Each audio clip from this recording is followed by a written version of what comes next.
ஓம் சாய்ராம். என் அன்பு குழந்தையே, இன்று இரவுக்குள் மின்னல் வேகத்தில் ஓர் அதிரடி மாற்றம் ஏற்படும். இந்த சாயப்பா சொல்வதை கேள், தட்டிவிட்டு செல்லாதே. ஒருவருக்கு வாழ்க்கையில்தான் பிரச்சனைகள் இருக்கும். ஆனால் ஒரு சிலருக்கு தொடர்ந்து கஷ்டங்கள் வந்து பிரச்சனையே வாழ்க்கையாக மாறியிருக்கும்.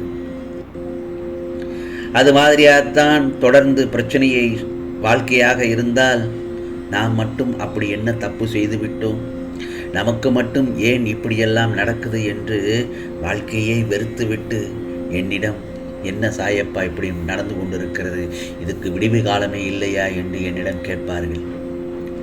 ஒன்று மட்டும் நல்லா தெரிஞ்சுக்கோ, யாருக்கும் தொடர்ந்து கஷ்டம் என்று கடவுள் கொடுக்க மாட்டார்.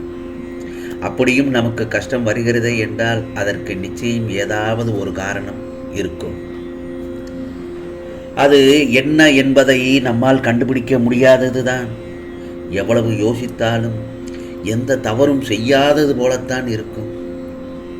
ஆனால் உன்னையும் அறியாமல் நீயோ அல்லது முன்னோர் செய்த பாவத்தின் வினையாக இப்போது தொடர்ந்து கஷ்டப்பட்டு கொண்டிருக்கும் நிலைமையை நீ அடைந்திருக்கலாம்.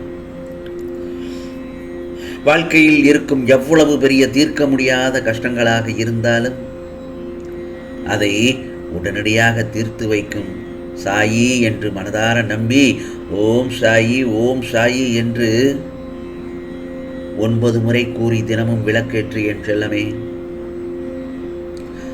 என்னை நம்பி வழிபாடு செய்தால் யாரையும் கைவிட்டது கிடையாது இந்த சாயப்பா. வரக்கூடிய கஷ்டங்கள் பிரச்சனைகள் எல்லாவற்றையும் ஒரே வார்த்தையில் முடித்து விடுகிறாய். மன நிறைவோடு விளக்கேற்று நம்பி வழிபாடு செய். உனக்கான கஷ்டங்கள் பிரச்சனைகள் எல்லாம் காணாமல் போய்விடும். இனி உனக்கு எந்த விதமான குழம்பும் நிலையும் வேண்டாம். அனைத்தும் என்னிடம் விட்டுவிடு, நான் பார்த்து கொள்கிறேன். இந்த பிரபஞ்சத்தில் ஒவ்வொரு உயிரினமும் சந்தோஷமாகவே இருக்க விரும்புகின்றன. அது 5 அறிவு படைத்ததாக இருந்தாலும் சரி, மனிதர்களாக இருந்தாலும் சரி, சந்தோஷமாகவே இருக்க விரும்புகின்றார்கள். இந்த பிரபஞ்சத்தில் பணம் பதவி வெற்றி எதுவாயினும் மகிழ்ச்சிக்காகவே அதில் ஈடுபடுகிறார்கள். சிலர் துன்பத்தினை கூட அது மகிழ்ச்சி தருவதால் சந்தோஷமாக ஏற்றுக்கொள்கிறார்கள். சந்தோஷமாக இருக்க நீ எதையை தேடுகிறாய்? அதனால் அது கிடைத்த பிறகும் சந்தோஷமாக இருப்பதில்லை. ஏன்? உன் மனதில் அவ்வளவு கலக்கங்கள் குழப்பங்கள். நான் சொல்வதெல்லாம் சரிதானே? இவற்றை எல்லாம் முதலில் தூக்கி எறிந்து விடு. ஒரு சின்ன மாணவன் கூட நான் காலேஜுக்கு போன பிறகுதான் சுதந்திரமாக மகிழ்ச்சி அடைவேன் என்று சொல்கிறான். ஆனால் அதே மாணவன் கல்லூரிக்கு போயிட்டான் என்றால் நான் வேலை கிடைத்த பிறகுதான் மகிழ்ச்சியாக இருப்பேன் என்று சொல்கிறான். அதே மாணவன் நல்ல வேலையில் இருக்கும் அல்லது ஒரு நல்ல தொழிலில் இருக்கும் ஒருவரிடம் பேசினால் முற்றிலும் சரியான ஒரு வாழ்க்கை துணை கிடைத்தபின் தான் மகிழ்ச்சி அடைவேன் என்று சொல்கிறான். இப்படி ஒருவரது வாழ்க்கை காலம் முழுவதுமே வாழ்க்கை துணையை மட்டுமே பெரிதாக நினைக்கிறார்கள். இந்த உலகில் சிலர் எப்போதும் மற்றவர்களை காயப்படுத்துவதையே வேலையாக கொண்டிருக்கிறார்கள். அதைத்தான் அவர்களும் உனக்கு இழைக்கிறார்கள். அந்த மாதிரியான சொற்களுக்கு வருத்தப்படாதே. மன தைரியத்தோடு நீ உன் கடமைகளை செய்து கொண்டே இரு. உன்னுடைய ஆற்றலை தேவையற்ற இவர்களிடம் வீணாக்க வேண்டாம். இதுவரை உன் மனதில் இருந்த வலிகளும் துக்கங்களும் தோல்விகளால் மனம் வெறுத்து போய் பரிதவித்தது எல்லாம் முடிவரும் காலம் வந்துவிட்டது. இதோ உன் உழைப்பிற்கு ஏற்ற பலன் நிச்சயமாக கிடைக்கும். நிம்மதியும் சந்தோஷமும் அழகாய் பூத்து குலுங்கும் வண்ண மலர்களையே போல.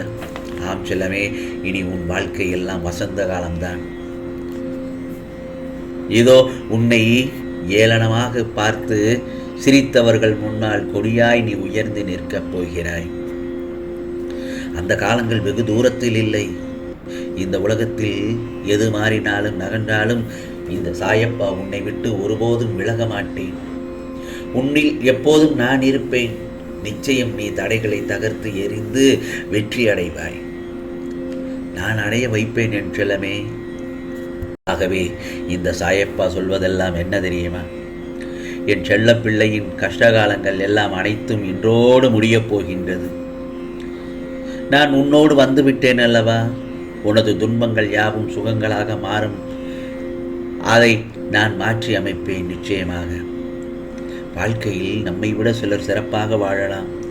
ஆனால் நம் வாழ்க்கையை நம்மை விட சிறப்பாக யாராலும் வாழ்ந்துவிட முடியாது. நான் சொல்வதெல்லாம் சரிதானே? உலகில் நிலையானது பணமோ பொருளோ அல்ல என் செல்லமே. நம்பிக்கை நிறைந்த அன்பு மட்டும்தான் வாழ்க்கையில் நேர்மையாக உள்ளவனை அழ வைக்கிறது. நேரத்திற்கு ஏற்ப பேசுபவனை பந்தியிலும் பேசுபவனை இந்த உலகம் வாழ வைக்கிறது. இந்த சாயப்பா சொல்வது உண்மைதானே? அதாவது இன்னொரு முறை சொல்கிறேன், வாழ்க்கையில் நேர்மையாக உள்ளவனை அழ வைக்கிறது இந்த உலகம். நேரத்திற்கு ஏற்ப மாற்றி பேசுபவனை இந்த உலகம் வாழ வைக்கிறது. தேவைக்கு பந்தியிலும் தேவை முடிந்ததும் சந்தியில் வீசப்படும் வாழை இலை போலத்தான் இப்போது பலரது வாழ்க்கையின் நிலை உள்ளது. ஆறுதல் என்பது உன் காயத்திற்கு தற்காலிக தீர்வுதான். மாறுதல் என்பது காயத்திற்கு நிரந்தர தீர்வு. எந்த இடத்தில் எல்லாம் உன்னை வேண்டாம் வேண்டாம் என்று ஒதுக்கி வைத்தார்களோ அதே இடத்தில் இந்த சாயப்பா உன்னை செதுக்கி உயர்த்தி வைக்கப் போகிறேன். தாய்க்கு தெரியும் உனக்கு எப்போது என்ன கொடுக்க வேண்டும் என்று. அதே போலத்தானே இந்த சாயப்பாவுக்கும் நன்றாக தெரியும் உனக்கு எப்போது என்ன கொடுக்க வேண்டும் என்று. உண்மையாக நேசிப்பவர்களால் ஒரு நாள் கூட பேசாமல் இருக்க முடியாது. நேசிப்பது போல் நடிப்பவர்கள் எத்தனை நாட்களானாலும் பேசாமல் இருப்பார்கள். ஏனென்றால் அளவுக்கு அதிகமாக பேசி காயப்பட்ட பின்புதான் யாரிடமும் பேச வேண்டாம் என்ற மனநிலை வருகிறது உனக்கு. சாயப்பா அவர்கள் அப்படி சொன்னார்கள் இப்படி சொன்னார்கள் என்று கவலைப்பட்டு கொண்டே இருந்தால் உன் வாழ்வில் மன மகிழ்ச்சி என்ற பேச்சுக்கே இடமே இருக்காது. ஆகவே உனக்கு திறமை உண்டோ இல்லையோ, தன்னம்பிக்கையும் விடாமுயற்சியும் மனத்துணிவும் இருந்தாலே போதும், உன்னால் எதையும் சாதிக்க முடியும். பிறருக்காக இறக்கப்படுவதில் தவறில்லை என் செல்லமே. ஆனால் நாம் ஆடாய் இருக்கும் பட்சத்தில் ஓனாய்க்காக வருந்துவது என்பது முட்டாள்தனம். தூக்கி விட்டவர்களை மறக்காதே, தூக்கி விட்டவர்களை என்று மறக்காதே, தூக்கி போட்டவர்களை கனவில் கூட நினைக்காதே. ஆகவே வாழும் வரை நன்மை செய்து வாழ வேண்டும். நமக்கு நெருக்கமானவர்களுக்கு மட்டுமே தெரியும் நம்மை எங்கே அடித்தால் வலிக்கும் என்று. ஆகையால் எதிலும் கவனம் வேண்டும் என் செல்லமே. உன் வாழ்க்கையை மாற்றும் உனக்கு விமோச்சனம் நிச்சயமாக கிடைக்கும். கவலைப்படாதே, மகிழ்ச்சியாக இரு. உனக்கானது எல்லாம் நிச்சயமாக நல்லதே நடக்கும், நல்லதே நடக்கும். ஓம் சாய்ராம், ஓம் சாய்ராம். ராம்ஜி அருள் கிடைக்கட்டும்.